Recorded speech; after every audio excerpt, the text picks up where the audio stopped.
Men who show interest in midwifery are not called mid-husband. They are called accoucheurs. There's nothing like mid-husband in case they ask you.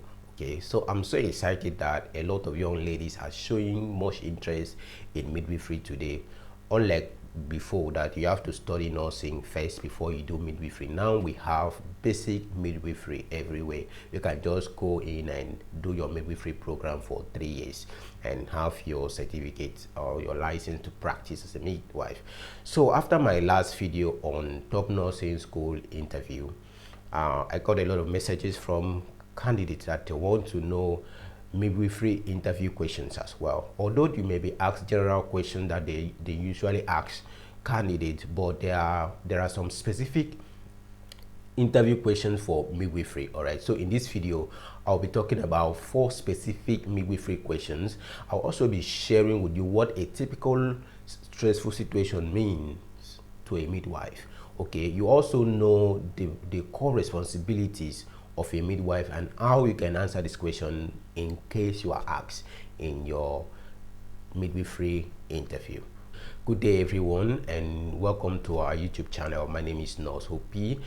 If you're joining us for the first time in this channel, we share information that helps student nurses and midwives get admission, and we also share information about reproductive health. So if there's something that you like, kindly hit the subscribe button and turn on the notification bell so you don't miss out on our next upload. So the first question you will get is, tell us about yourself and the reason why you want to be a midwife. This is like a tricky question, but because it is a 2-in-1 questions, and they want to know, they want to understand your reason. Do you know the responsibility of a midwife? Do you know why you want to study the program that you wish to study? Some people have different reasons.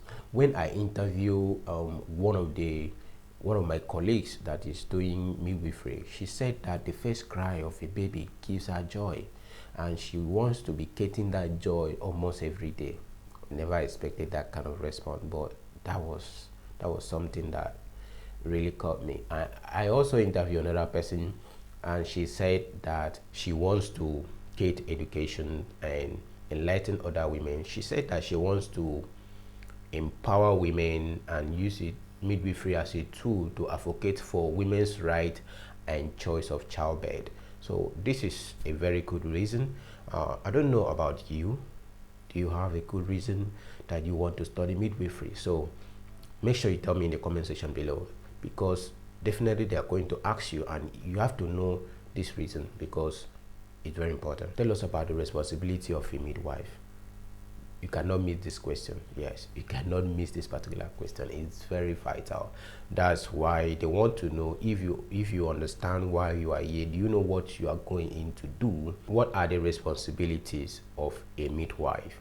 This question, you will not skip it. You won't miss this question if you are going in for a midwifery interview, because they want to know, do you really know what you are going in for? Do you know the risks involved? Do you know what you'll be doing on daily basis?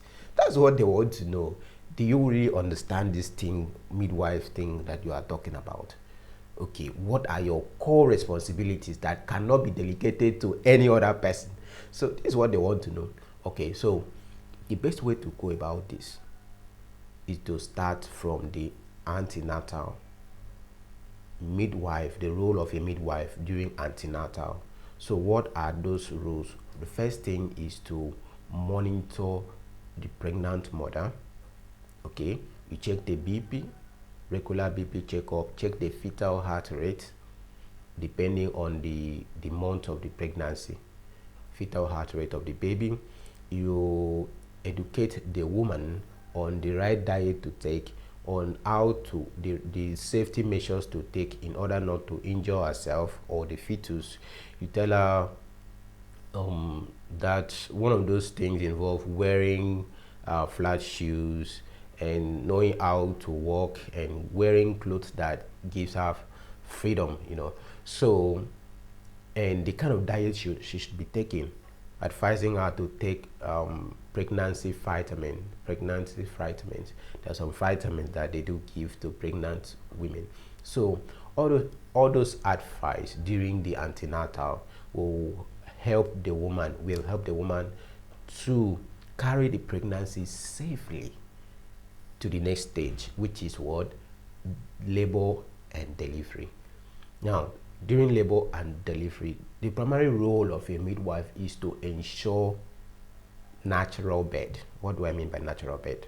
Don't rush. Natural birth, I mean through the vagina. It's not all ladies that like knives, so they don't want to reach that level of going to the theater to do cesarean section before the baby can come out. Although some ladies now, they don't want to push. They say, cut it out. I don't have the strength. They don't want to pass through that experience. They don't want to experience the pain. So some women don't want to reach that stage of having cesarean section. So encourage natural birth. That's the first thing. And provide psychological and emotional support for a pregnant woman during labor and delivery. Some of them are so anxious based on the past experiences. Maybe they had a stillbirth before, or maybe a family relative that wanted to deliver died in the process. So all these experiences that they have gathered in their mind may increase their level of anxiety. So it is the role of the midwife to calm them down and reassure them that the labor is going to be safe. Another thing is to carry them along in the process. Inform them what you are doing from the beginning of the procedure. Tell them if the baby is coming, tell them what to do. If you are giving drugs or injection, make sure you tell them, inform them. When they know what you are doing, they will be less anxious. Okay, so after labor and delivery, yeah, the baby is here. Everybody's celebrating. Woo! Hey! The husband is dancing skelewu. The husband is dancing skelewu in the veranda or in the waiting room. The next thing is the postnatal care. Postnatal care. What are the roles or the responsibilities of a midwife during postnatal care? During postnatal care, the roles, the responsibility of a midwife. Now, a new baby is here. Okay, so the responsibility of a midwife during the postnatal care is to ensure safe and complete recovery from pregnancy. This is when all attention is channeled to the pregnant woman and the newborn baby. Especially the first mothers, they don't really understand how to care for a newborn. So they were solely dependent on the advice from a midwife. So you have to be there to provide care for them, support them, and sometimes go there and bat the baby yourself and guide them and ensure that they fully recover from the pregnancy. Wow, that's so much. But I just want you to catch the one you can, and maybe if you're good at cram some of them and go in there and pour for them and get your score and go your way. Another responsibility of a midwife is family planning. In as much as you like the woman to deliver, in as much as you like to help women to bring new lives, yes, but you don't want the woman to return every year to the facility.